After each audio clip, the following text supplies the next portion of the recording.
लघुचाप वर्षा ପାଇଁ प्रस्तुत गंजाम बात्या आश्रयस्थल स्थिति जांच कले जिलापाल भी कीर्ति भाषण छतरपुर ब्लॉक अंतर्गत उपुलापुटी आर्यपल्ली समेत गोपालपुर और रंगेलुंडा ब्लॉक विभिन्न कोस्टाल अंचल गुड़िक बुली बात्या आश्रयस्थल गुड़िकर स्थिति जांच कर लघुचाप जनित वर्षा ପାଇଁ गंजाम को ऑरेंज वार्निंग जारी करा जायतिबा बेले मुकाबिला ପାଇଁ जिला प्रशासन संपूर्ण रूप से प्रस्तुत रही समस्त ब्लॉक एवं तहसिल प्रशासन को सजग रहिबा ପାଇଁ कुहा जायछि। आज जिलार समस्त सरकारी और बेसरकारी स्कूल और अंगनवाड़ी केन्द्र गुड़िक जिलापाल छुट्टी घोषणा करिसेंती। जिलार समस्त बात्या आश्रयस्थल गुड़िक प्रस्तुत रखा जायछि। आवश्यक पड़िले सेगुड़िक व्यवहार करा जिवो बोली जिलापाल कहिसेंती। तेबे मत्स्यजीवी को समुद्र मध्यकु जिबाकु बारण करा जायछि। कोनोसी सरकारी अधिकारी बिना अनुमति रे हेडक्वार्टर छाड़ी जाई परिबेनी बोली निर्देश रहिछि। जिल्लारे 24 घंटिया कंट्रोल रूम खोला रहिछि। जरूरी हेले लोके सही नंबर रे कॉल करि परिबे।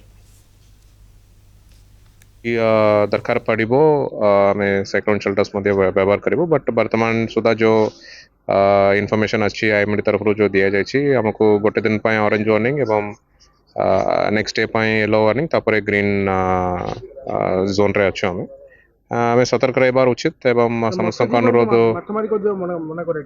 से 28 तारीख पर्यंत फिशरमैन वार्निंग दि जाए आम प्रति आमर समुद्र कूल अंचल इनफॉरमेशन नहीं एवं आमर अधिकारी माइकिंग जरिया समस्त को अवगत कराई।